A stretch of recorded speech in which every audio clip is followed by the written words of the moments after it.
Hello दोस्तों, welcome to Uttarakhand में समाधान। दोस्तों, डेली नाइट टेस्ट सीरीज आज है हमारा भाग 54। तो दोस्तों, इससे पहले हमारे 53 भाग आ चुके थे। जिसने भी नहीं देखे एक बार प्ले स्टोर में जाकर जरूर देख लें।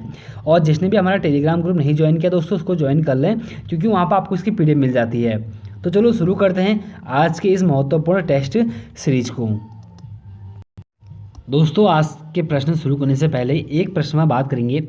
देखिए, मैंने इसके पहले आपको प्रश्न दिया था कि जो राज्य में ताऊजी जलाशय है इसे किसे कहते हैं। तो बिल्कुल ठीक था, सब कुछ ठीक है, लेकिन इसमें एक और हमारा ऐड कर लेना, जिसने भी ये नोट्स बनाए होंगे, कि जो हमारा ये है ना, इसको सूर्यधारा बैराज या सूर्यधारा परियोजना के नाम से हम जानते हैं। इसको दोस्तों गुजरात के काड़ियावाला झील के तर्ज पर विकसित किया गया है। तो एक महत्वपूर्ण टॉपिक था, इसको आप लोग नोट कर लें, क्योंकि छूटना कुछ नहीं चाहिए। जब हम यहाँ पर तैयारी करते हैं ना, तो कुछ भी नहीं छोड़ना चाहिए एक टॉपिक पर। तो चलो आप शुरू करते हैं आज के महत्वपूर्ण प्रश्नों को। पहला प्रश्न है कि राज्य में रेशम कीट पालन प्रशिक्षण केंद्र कहाँ स्थित है। तो बड़ा आसान से प्रश्न शुरुआत करते हैं। तो इसका जो सही आंसर है दोस्तों हमारा वह है बी, प्रेमनगर। प्रेमनगर हमारा कहाँ है? तो दोस्तों हमारा है देहरादून में। अब थोड़ा बात करते हैं। देखिए, रेशम कीट पालन प्रशिक्षण केंद्र हमारा प्रेमनगर देखिए देहरादून में है, जिसकी स्थापना दोस्तों 1958 में होती है। लेकिन दोस्तों हम जब बात करते हैं कि रेशम कीट पालन की, तो शुरुआत दोस्तों इंद्रचंद के समय में हुई थी। हमारे चंद वंश में एक इंद्रचंद आता है, जो कि 758 ईस्वी से शुरुआत करता है, और चीन से इसकी शुरुआत होती है। तो आप बात करते हैं दूसरे प्रश्न पर। दूसरा प्रश्न है कि गणाई का युद्ध किसके मध्य हुआ था। तो इसका जो सही आंसर है दोस्तों, गणाई का युद्ध यह हुआ था दोस्तों हमारे देवी चंद व प्रदीप शाह के मध्य। अब देखिए, मैं आपको सन नहीं बताऊंगा, क्योंकि देखिए कुछ मेहनत आप भी करें, क्योंकि देखिए चंद्रवंश पावर वंश हर कोई पढ़ता है। तो इनके सब जो इनके सन है ना, आप लोग खुद नोट करेंगे अपने नोट्स में से। तो बात करते हैं गणाई का युद्ध दोस्तों देवी चंद व प्रदीप शाह के मध्य हुआ था। और भंगाड़ी का युद्ध गुरु गोविंद सिंह और फतेहपति शाह के मध्य हुआ था। फतेह शाह फतेहपति शाह, बात एक ही है। और बगवाली पोखर का युद्ध हुआ था मोहन चंद और ललित शाह के मध्य। और ग्वालदम का युद्ध हुआ था हमारे रुद्रचंद्र व चंद्र हो गया ना, रुद्रचंद व बलभद्र शाह के मध्य। और दुधौली का युद्ध हुआ था हमारा ज्ञानचंद और फतेहपति शाह के मध्य। ये दुधौली का युद्ध मैंने आपको शायद एक दिन पहले मैंने आपको ये बता रखा है। बाकी आपका काम क्या है कि अपने नोट्सों में से इनके सबके सन याद करना है। जिसको याद नहीं है तो नोट एक बार जरूर कर लें। तीसरा प्रश्न है कि किसके कहने पर जसूली दताल ने दुर्गम पर्वतीय क्षेत्र में धर्मशाला का निर्माण करवाया था। तो इसका जो सही आंसर है दोस्तों वह हमारा सी, हेनरी रेमजे। थोड़ा व्याख्या जब करते हैं, देखिए हेनरी रेमजे कहने पर जसूली दताल ने दुर्गम क्षेत्रों में धर्मशाला का निर्माण करवाया था।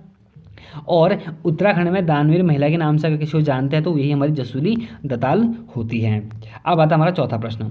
देखिए, किस नदी को पुराणों में कौमुदी कहा गया है। तो इसका जो सही आंसर है दोस्तों वह हमारा ए, खो नदी। अब थोड़ा बात जब करते हैं कि खो नदी पर, तो बहुत कुछ जानना होता है। देखिए, पुराणों में हम कौमुदी कहते हैं खो नदी को। और खो नदी के तट पर हमारा एक महत्वपूर्ण शहर बसा दोस्तों, जिसका नाम है कोटद्वार। या हमारा इसको हम कण्व नगरी के नाम से इसको हम जानते हैं, क्योंकि नया नाम इसका कण्व नगरी है। और हमारा प्रसिद्ध एक सिद्धबली मंदिर जो कि कोटद्वार के पास ही है, जो कि हमारे इसी खो नदी के तट पर हमारा स्थित है।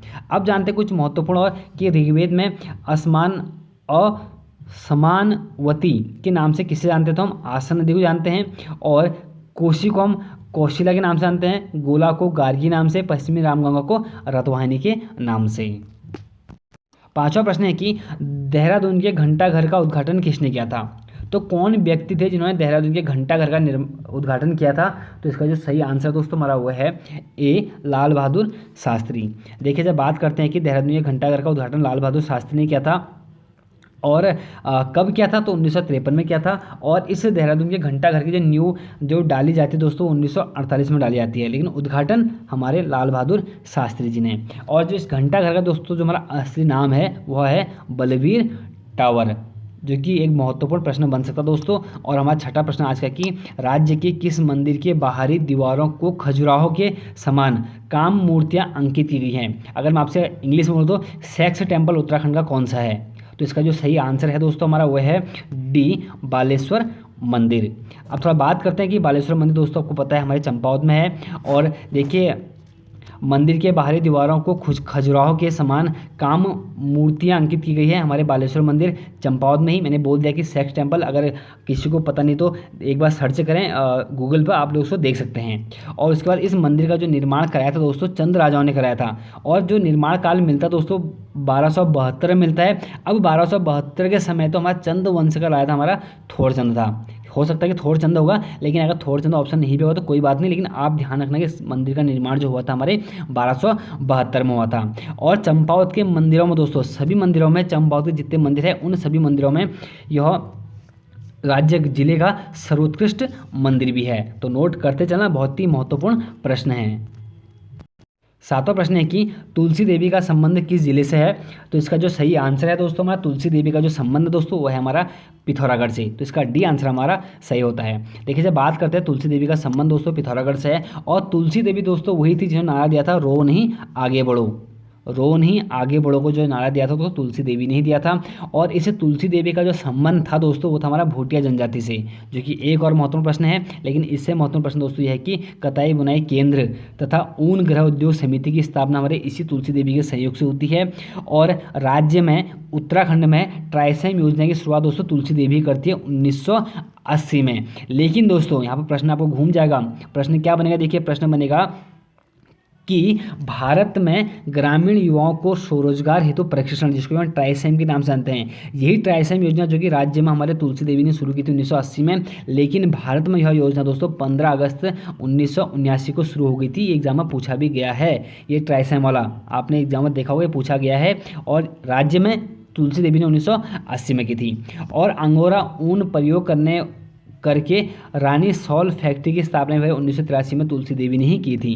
तो तुलसी देवी से बहुत सारे प्रश्न जान लें, जिसे भी जो भी प्रश्न याद नहीं है, जो भी फैक्ट याद है एक बार जरूर नोट करते हुए चलना। और आठवां प्रश्न है कि किसने श्रीयंत्र टापू को आंदोलन का केंद्र बनाया था? तो दोस्तों श्रीयंत्र टापू को किसने आंदोलन का केंद्र बनाया था? तो इसका जो सही आंसर है हमारा वो है सी, दिवाकर भट्ट ने। देखिए जब बात करते हैं कि श्रीयंत्र टापू ये दोस्तों हमारा श्रीनगर में है, और बात करते हैं कि श्रीयंत्र टापू दोस्तों हमारे दिवाकर भट्ट ने इसको केंद्र बनाया था। और श्रीयंत्र टापू जो घटना हुई थी दोस्तों हमारे, वो 10 नवंबर 1995 को होती है, जो कि एक महत्वपूर्ण एक घटना होती है। और दोस्तों इसमें तो एक प्रसिद्ध नारा था, या तो उत्तराखंड राज्य बनेगा या हमारी अर्थी उठेगी। ये नारा किसका था? तो हमारा इसी श्रीयंत्र टापू का था। नोट करते हुए चलना, क्योंकि बहुत ही महत्वपूर्ण फैक्टर दोस्तों बहुत कम मिलते हैं ऐसे आप लोगों को। नवा प्रश्न है कि बर्डमैन ऑफ इंडिया के नाम से हम किसे जानते हैं? तो दोस्तों बर्डमैन ऑफ इंडिया के नाम से हम जानते हैं ए, सलीम अली को। देखिए जब बात करते हैं कि Birdman of India Salim Ali, और इनके नाम पे दोस्तों सलीम राष्ट्रीय पक्षी उद्यान भी है, जो कि हमारे श्रीनगर में स्थित है। और टाइगर मैन ऑफ इंडिया के नाम से हम कैलाश सांखल को जानते हैं। देखिए दो प्रश्न आपको मिल गए ना, एक तो कि बर्ड मैन ऑफ इंडिया, एक tiger man of India. Bird man of India Salim Ali और tiger man of India Kailash Sankhala. और यहीं से आपसे पूछा जाएगा कि सलीम अली राष्ट्रीय पक्षी उद्यान कहाँ है? तो हमारे श्रीनगर में। और 10वां प्रश्न आज का क्या अंतिम प्रश्न है कि मोलाराम ने महाप्रचंड भुजदंड कहकर किसे संबोधित किया है? तो दोस्तों मोलाराम ने महाप्रचंड भुजदंड कहकर संबोधित किया है दोस्तों, वह क्या? हमारे सी, महेपति शाह ने। देखिए महेपति शाह को थोड़ा जानेंगे। देखिए महेपति शाह 46वां राजा होता है पवार राजा, पवार वंश का। और मोलाराम ने से महाप्रचंड भुजदंड कहा है, महेपति शाह को कहा गया है। लेकिन महेपति शाह को मुस्लिम लेखकों ने क्या कहा है? तो दोस्तों अक्खड़ राजा कहा है मुस्लिम लेखकों ने। और श्रीनगर में केशव राय मठ की स्थापना दोस्तों इसी हमारे महेपति शाह ने की थी। अब देखिए अब फैक्ट ये है कि महेपति शाह का शासनकाल तो हमारा 1631 से लेकर 1634 तक होता है। लेकिन कैसे इसने 1625 में निर्माण करा दिया भाई केशवराय मठ का? तो दोस्तों होता क्या है, यह हमारे श्याम शाह का भतीजा होता है। तो श्याम शाह के बाद गद्दी में कौन बैठता है? महेपति शाह बैठता है। ठीक, तो इसने श्याम शाह के समय पर महेपति शाह ने केशवराय मठ की स्थापना कर दी थी श्रीनगर में, और जो कि हमारे उत्तराखंड शैली में है। उत्तराखंड शैली में एक हमारा लाखा मंडल, एक हमारा कटार में सूर्य मंदिर, और तीसरा हमारा केशवराय मठ हमारा स्थित है। और दोस्तों हमारे पवार वंश में सर्वाधिक उम्र में शासक बनने वाला महेपति शाही हमारा होता है, जो कि 48 वर्ष की 48 वर्ष की उम्र में वह गद्दी पर बैठता है। और दोस्तों इसने हमारे एक अजयपाल की तरह हमारे जैसे वहाँ पर सरोला ब्राह्मणों के लिए वो था ना कि भात पकाने वाली प्रथा थी, वैसे ही महिपति शाह ने हमारे रोटी सूची प्रथा शुरू की थी। और इसके अलावा दोस्तों हमारा भड़ भंडारी माधो सिंह हो गया और लोधी रिखोला हो गया, बनवारी दास हो गया, हमारे इसी के एक मंधाता प्रकाश, सॉरी मंधाता प्रकाश, हाँ बिल्कुल मंधाता प्रकाश भी इसके हमारे क्या थे, सभी इसके हमारे महत्वपूर्ण इसके सेनापति थे, जो कि एक काफ़ी क्या कहते हैं सभी सब के सब बलशाली थे। लेकिन लास्ट में होता है क्या दोस्तों, हमारा ये लोधी रिखोला की हत्या कर देता है महिपति शाह। और इसीलिए दोस्तों बाद में ये क्या कहते हैं ये अपनी मन की शांति के लिए हमारे तिरुमल चंद्र से युद्ध करता है, तिरुमल चंद्र द्वारा यह मारा जाता है।